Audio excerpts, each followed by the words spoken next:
সকাল থেকে এখন পর্যন্ত কয়েকটা ছোট্ট ঘটনা ছাড়া ভাঙড়ে শান্তিপূর্ণ ভোট হচ্ছে। আমি ভাঙড়ের মানুষকে বলবো, ভাঙড়ের তৃণমূল নেতাদেরকেও বলবো, এই রেকর্ড আমরা চলুন সবাই মিলে করি। আজকে ভাঙড়কে মারামারি শিরোনামে নয়, ভাঙড়ে শান্তিপূর্ণ ভোট হচ্ছে এই শিরোনামে কালকে যাতে পেপার পত্রিকায় পাবলিশ হয়, সন্ধ্যাবেলা যেন টিভি চ্যানেলে চর্চা হয় যে ভাঙড় পরিবর্তনের হয়েছে। ওরা জানে না আলাদা ইসলাম কি আজকে সৌগত মোল্লাটা করাচ্ছে। আমার যদি ভাঙড়ে এটা করতাম, কোথা যদি সৌগত মোল্লা গোটা এলাকা যেটা করছে, আমি একই কিছু সৌগত বক্তব্য একটাই, শান্তিপূর্ণভাবে ভোট দিন মানুষ। ডেমোক্রেটিক রাইট, সাংবিধানিক রাইটস এক্সারসাইজ করুন, যার পছন্দ হবে যাকে ইচ্ছা ভোট দেবে। কেউ কারো ভোট না জায়গা থেকে কোনো খবর একটা জায়গা হচ্ছে প্রভাবিত করার চেষ্টা করছে, খাবারের প্যাকেট দিয়ে করে এই 4 নম্বর বোতাম থেকে, মানে যেটা তৃণমূলের সেটা বলে। কিন্তু মানুষ তো 5 নম্বর বোতাম তথা খামচিহ্নকে প্রেস করার জন্য প্রস্তুত নিয়ে নিয়েছে, মনের মধ্যে 5 নম্বর বোতাম ঢুকিয়ে নিয়েছে। কারণ আমি যখন বিভিন্ন র্যালিতে যাচ্ছিলাম, সমাবেশে যাচ্ছিলাম, প্রোগ্রামে মায়েরা বাপেরা যখন রাস্তাকে দাঁড় করা ছিল, জিজ্ঞাসা করতাম, মা আমার সিম্বলটা কত নম্বর? সবাই এক বাক্যে 5। সুতরাং 5 নম্বর চালতেবেড়িয়া অঞ্চলে সেখানে আইএসএফ এর কয়েকজন কর্মীকে মারধর করার ঘটনা ঘটেছিল। কি ইনসিডেন্ট হয়েছে রাত্রে আমরা প্রশাসনকে জানিয়েছিলাম, প্রশাসন তৎক্ষণিক অ্যাকশন নিয়েছে, দুজনকে গ্রেফতার করেছে, আমরা অভিযোগে দায়ের করেছি। এটার পরে আমি তখন ভাঙড়ের নামকে কোনো নজরদারি পুলিশের পক্ষ থেকে যেভাবে মোতায়েন হয়েছে পুলিশ, এনআইএ টিম, ডিসিরা আসছেন, আইডিএসরা আসছেন, ভালো পজিটিভ তো এগুলো। পুলিশ চাইলে শান্তিপূর্ণ ভোট হবে। হ্যাঁ অবশ্যই, নির্বাচন কমিশন চাইলে শান্তিপূর্ণ ভোট হবে। এখন পর্যন্ত নির্বাচন কমিশন চাইছে, দেখুন এখন 9:40 বাজে, শান্তিপূর্ণ ভোট হচ্ছে। নির্বাচন কমিশনের ব্যবস্থায় পুনরায় খুশি আপনি? না, এখন পর্যন্ত তো ভালো ব্যবস্থা আছে। কেড়ে নিয়েছে আমাদের, টোটালি ঢুকতে দিচ্ছে না এখানে। আমাদের এটা নিয়ে 3 বছর টোটালি ভোটই দিতে দিচ্ছে না। আমরা এই দেশের নাগরিক না অন্য কেউ। আমাদের যদি জিজ্ঞাসা করে আমরা কি প্রমাণ দেবো? কত বছর পরে আমরা এটা নিয়ে 21 থেকে এই পর্যন্ত 2বার ভোট দিতে পারিনি। এবারে ভোট না দেওয়ার কারণে, আমাদের ভোট দেওয়ার কারণে আটকে দিচ্ছে। তৃণমূলের দালাল রয়েছে এখানে, তারা এইটা করে ওরে বার করে দিচ্ছে। আমি একটারও ছাড়বো না এখানে প্রিসাইডিং অফিসার। আমরা চাই সুষ্ঠু নির্বাচন, সব দলের এজেন্ট থাক, আমার কোনো আপত্তি নেই, কিন্তু আমার এজেন্ট থাকবে না, ভোট হবে সেটা আমি মানব না। যদি সারা জায়গায় ক্যানিং করতে হয়, আমি কিন্তু টোটাল অচল করে দেবো। এখানে কি অভিযোগ? এখানে প্রতিটা এজেন্টের ভয় দেখিয়ে আমার নিজে সই করা এ নিয়ে কেড়ে নিয়ে এজেন্ট ফরম কেড়ে নিয়ে অন্য এজেন্ট ফরম দিয়ে এখানে বসানোর চেষ্টা করছে, বেরিয়ে এসছে। তারপর আমি এসে বলছি আমি একটারও ছাড়বো না। ওরা জানে না আলাদা ইসলাম কি আজকে সৌগত মোল্লাটা করাচ্ছে। আমার যদি ভাঙড়ে এটা করতাম, কোথা যদি সৌগত মোল্লা গোটা এলাকা যেটা করছে, আমি একই কিছু সৌগত মোল্লাকে ছাড়বো না। বলতাম আপনাকে দুর্বল ভাবতে, কে দুর্বল হবে? আমাকে কেউ দুর্বল ভাবতে পারবে?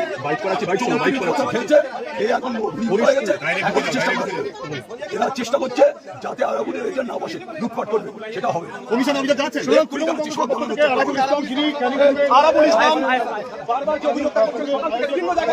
তাই তো এটাই হোক।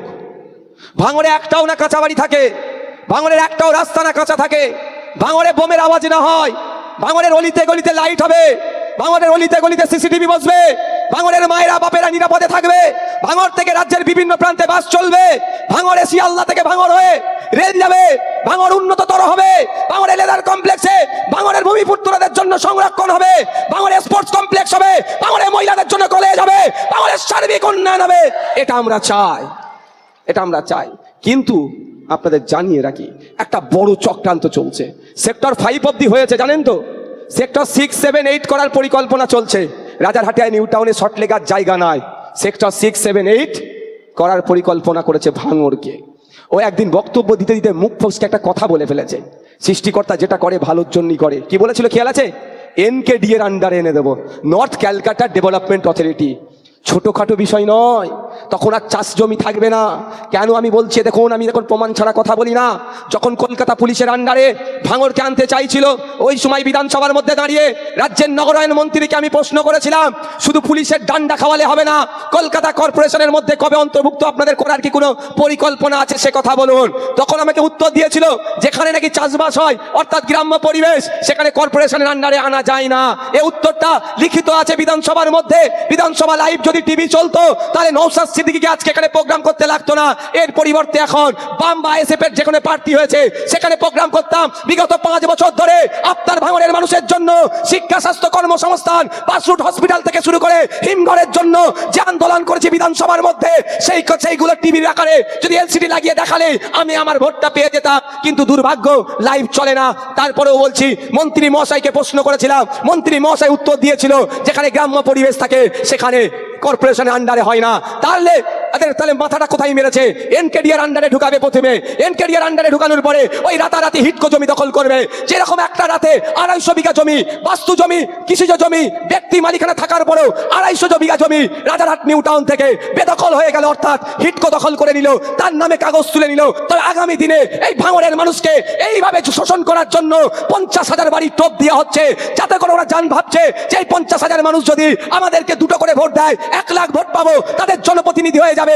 আগামী দিনে ভাঙড়ের জমি নিয়ে সেক্টর 6, 7, 8 তৈরি করব, অথবা এখানে ইন্ডাস্ট্রি বানাবো এবং সাথে সাথে এয়ারপোর্ট করব। এই সমস্ত জায়গাগুলোকে বুল্লুজারদের ভেঙে দখল নেব। তখন জনপ্রতিনিধি নওশাদ সিদ্দিকী থাকবে না, বুক চিতিয়ে লড়াই করার মতো কেউ থাকবে না। এই ধান্দাকে সামনে রেখে 50,000 বাড়ি দেওয়ার গল্প শুনিয়েছে।